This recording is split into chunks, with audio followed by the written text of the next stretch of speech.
No problem at all. So, Hexen, could you do a quick little introduction for the people, the people watching who may not be familiar with you? Yeah, I am the dually player for FTWin. I have played since Splatoon 1. I was the first Splatoon 2 world champion in 2017, and I've been playing off and on ever since then. So You've been on a bit of a stint away from playing the game, is that correct? yeah, I stopped playing from like 2018-ish to like 2020, realistically four competitively in any way. What brought you back to playing comp? Well, honestly, I just stopped playing because I wasn't really enjoying Splatoon 2. I thought like the way the meta was and the way the game was shifting and the attention that the devs were putting into the game was kind of going into the wrong direction for a while.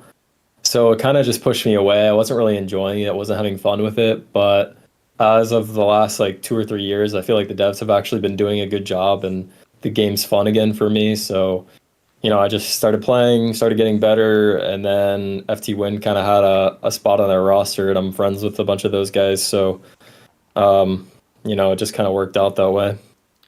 And you used to like coach FTWin in the past over some years ago, isn't that correct? Yeah, I was coaching for their like various whoever was on the roster at the time. They had a few different rosters, but usually the same core of players. And I was just coaching because they'd be DMing me, like maybe a week before the tournament. They're like, "Hey, we're not really having the best scrims right now. We want to win this tournament, and we want you to coach." And I was like, "Okay, yeah, I'll coach for the week." And then usually that would just end up making them, like turn around their scrims and then end up winning tournaments. So they just kept having me back if there was a big tournament coming up.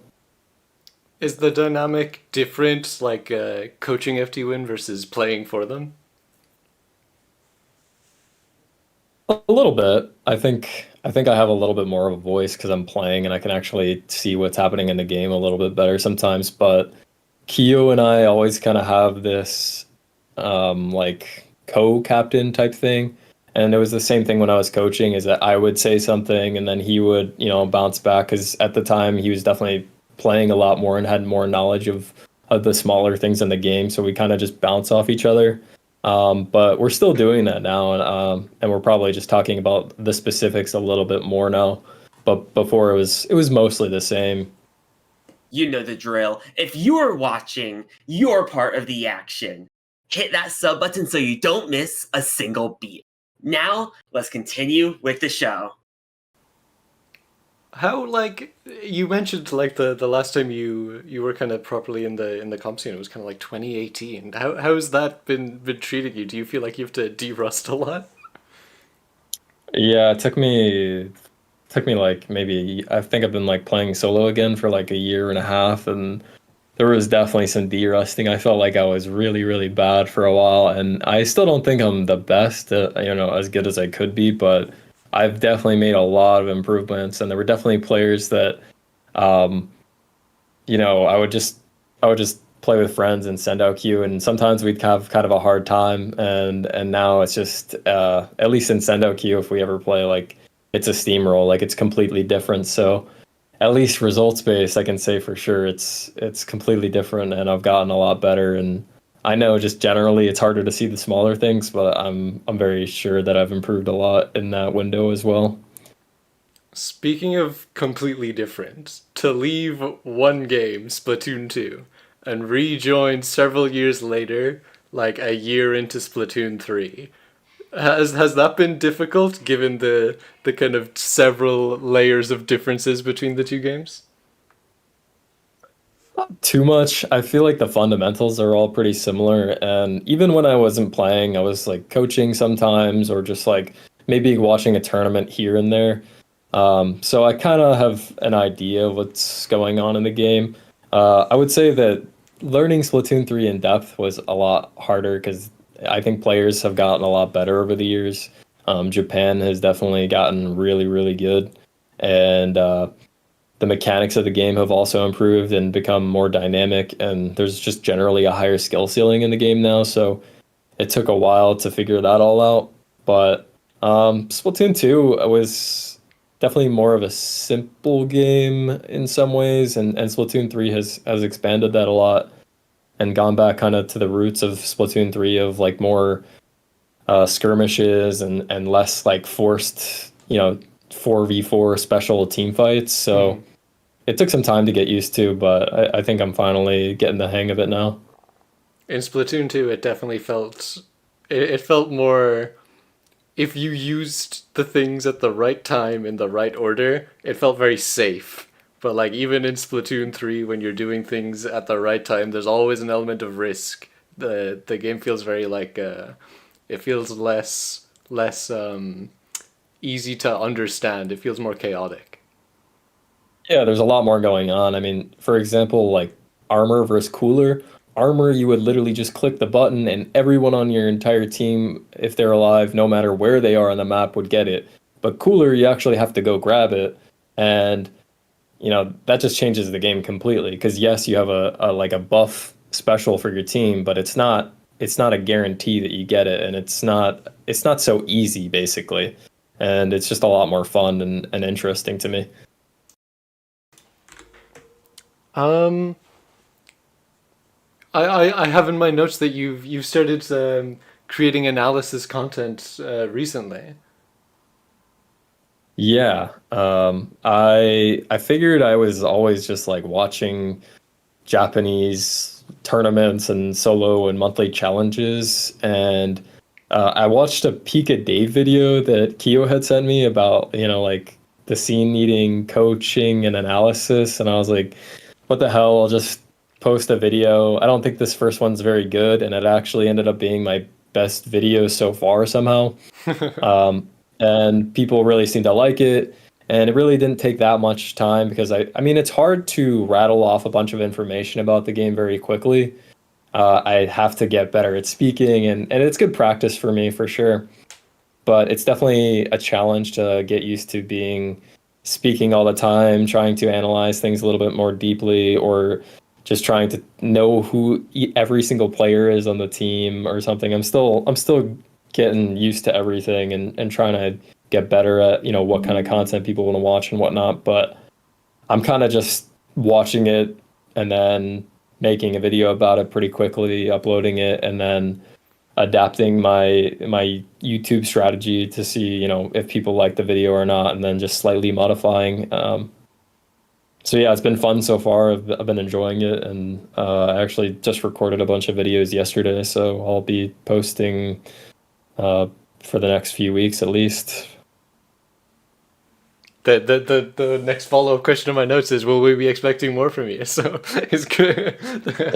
Yeah, Good to see probably you're probably sticking three with it. videos in the next couple weeks. Yeah. Oh, I'll be sure to have Beep provide a link in the description so people can go follow. Okay. Speaking of Beep, I have just Great. realized that I've been using my personal overlay and not the Beep overlay. So we're now going to transport to the Beep dimension.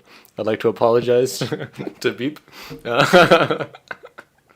Um, hopefully they won't have to edit that too much. Um, so we kind of covered your return to the game, your analysis content, but when it comes to actually like playing in what you're doing now, do you think there's more room for improvement in FTWin?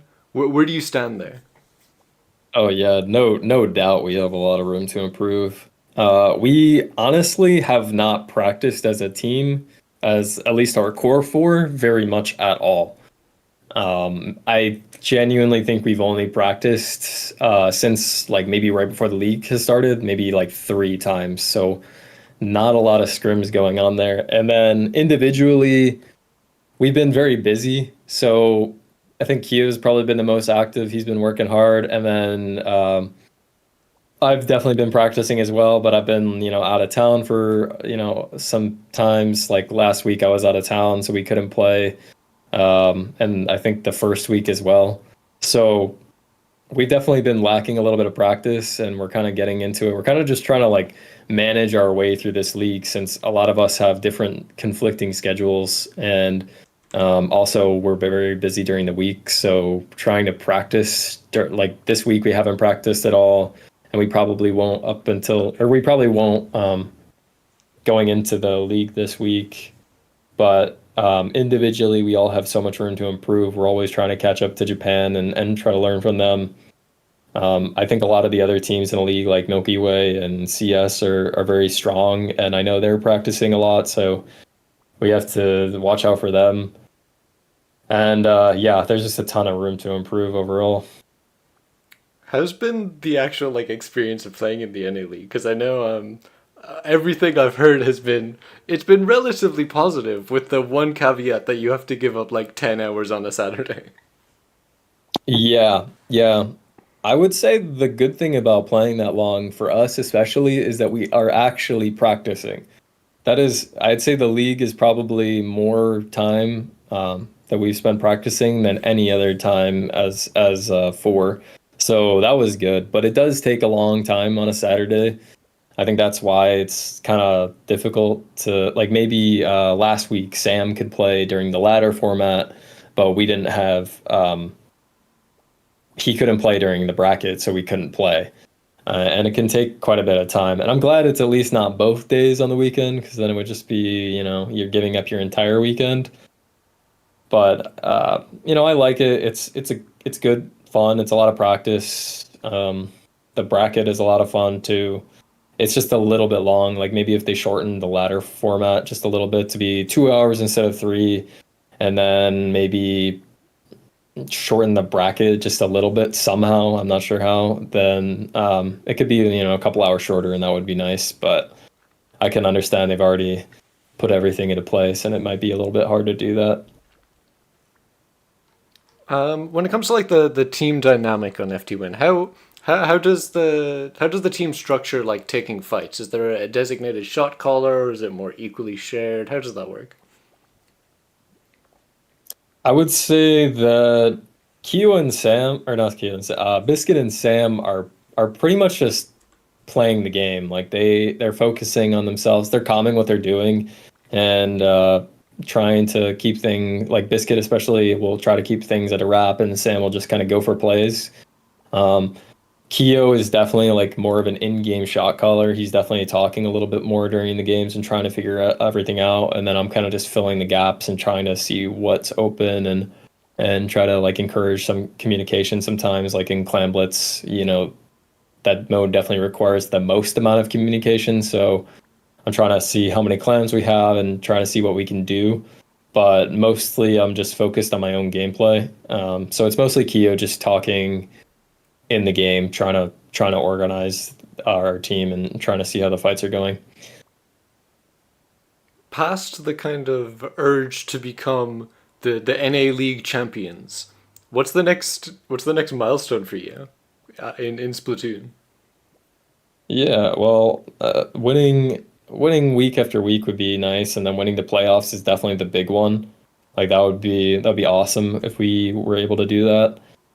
Afterwards, I'm kind of looking forward to afterwards a little bit because I actually want to be playing more Japanese tournaments and monthly challenges, and kind of interacting with the Japanese scene a little bit more because I know they have a lot of stuff going on, but it's a little bit hard to do the league, um, and then also do the Japanese tournaments. Like the monthly challenge, and it was actually the last monthly challenge was actually after the second week, the week that we won. But it was right after, and we all wanted to just get off. But I would have loved to play that monthly challenge if it weren't for the league day lasting so long. So I'm just kind of looking forward to playing Japan and playing some Japanese Splatoon again after the league. Do you think it's a very different environment playing with Japanese players versus playing with the West? Yeah, absolutely. They're just the best at the game.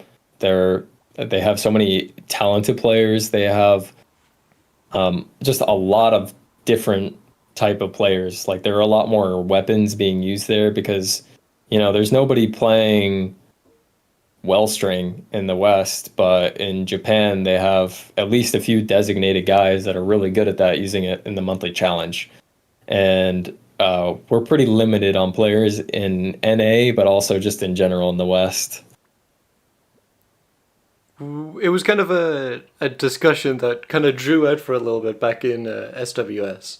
But what do you think the West can do to catch up, to become as good? Well, we need to individually become as good first. So that's the start, where we need to be playing solo queue and practicing, because that's what most of the top Japanese players are doing on an individual basis. And then also they have a lot more resources. Like Melon, for example, is constantly giving out, great information, but it's in Japanese, and I can only imagine a good 95% of Western players are not even seeing it. So it would take years, I think, for the Western scene to actually catch up to Japan in any real way. It's also just they have a lot more players, a larger player base, more likely to get a larger amount of players that are actually good at the game and actually pushing themselves competitively.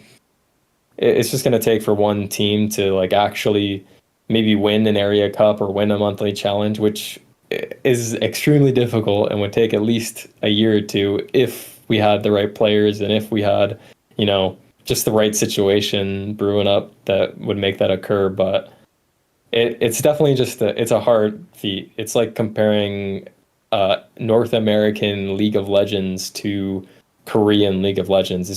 It's a completely different game over there than it is here. So it's just hard. It's very difficult to make that happen. Oftentimes it feels like a thing of just pure scale. Do you think that's accurate? It's definitely an aspect. Like, there's no doubt that it's a major aspect. Obviously, there are a lot of things that come with the scale, like players, making content and having resources. Players, just generally the practice over there is better. Like if you're playing Japanese solo queue versus what NA and Europe solo queue, like the games are much higher quality in Japanese solo queue. So, they're compounding that practice over and over and over, and they're just, getting a higher and higher level, refining their play more and more. That it's difficult to catch up with all those factors going against you. So you kind of just have to join their system and try to figure out from their side how they're doing it, and then playing in the North American League or playing in whatever Western tournament is happening at the time. So it's just like you're kind of taking small steps towards that progress. Going back to actually like playing with FTWin, what's the energy like when you're going into a set, when you're starting out a Goliath marathon of a tournament that is the NA League? How do you have that energy in the right place to succeed? We just try to have a positive outlook and try to have fun. We're taking it seriously. We want to win, but if we lose, it's not going to crush us. Like, we don't want to play not to lose. If we're in a close set, we're not playing. We're not going to play scared. We're just going to try to win and try to do our best. But realistically, we're just having fun out there and doing our best. So there's no like too specific of a type of energy, I would say. Do you think that FTWin is particularly good at keeping up that positive mentality compared to other teams you've been on or been around? I think so, yeah. We have a lot of really experienced players, and I think that in the back of our minds, even if we're losing a game and there's only a minute left, we know we can come back. We know there's definitely a chance of that. So we're always just like keeping a positive outlook and just trying to figure out how we can win. And in the last minute of a game, that can be difficult, but we're never counting ourselves out. More specific to yourself, what do you think is your biggest challenge right now? What's holding you back the most, and what are you trying to work on to improve your own gameplay? Huh. Um, Big question. Yeah, I like keeping it extremely vague. I just feel like I'm just trying to get better individually because I think in the recent week that we won, I was not too impressed by my own play. I think I could have done much better. I think I was a little bit low energy physically, and it was also just a long day, and I was up and early in the morning doing stuff as well. So I think I just kind of like I did okay. I could have done better.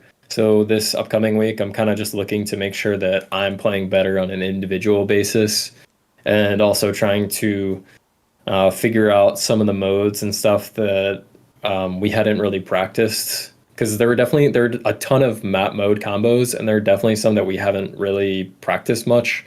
So kind of just figuring those out and then continuing to go into the game, and then even if we win or lose, just talking about how we can improve after that game. Um, so I just want to make sure that I'm doing the things that I need to do to make us win, and hopefully that'll be enough.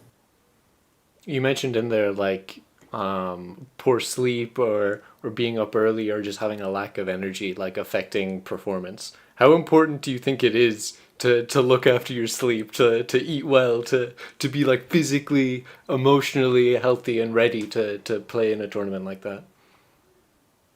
Extremely important. I think especially with such a long tournament day, it's not like you just walk in at like 7 p.m. and you play for, you know, 3 hours or whatever. You're there all day, so you gotta have food ready. You gotta have, your water. You gotta get up and actually do something outside during the break so that you're not, sitting in your chair for 12 hours a day because it's just too exhausting, I think.